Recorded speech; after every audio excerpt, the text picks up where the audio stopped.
I want to show you a wrist extension stretch using the PNF or Proprioceptive Neuromuscular Facilitation technique.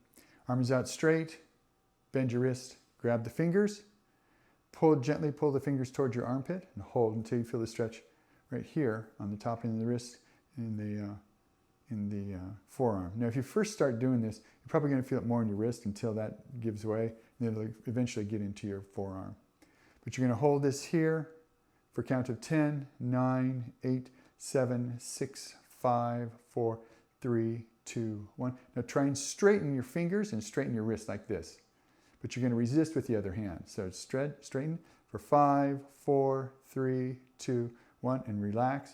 And you should be able to pull the fingers a little bit more towards your elbow. And again, hold it for 10 seconds and then repeat that sequence for 2 to 3 repetitions. That is the PNF strategy, or that is the PNF way to stretch your wrist extensor muscles.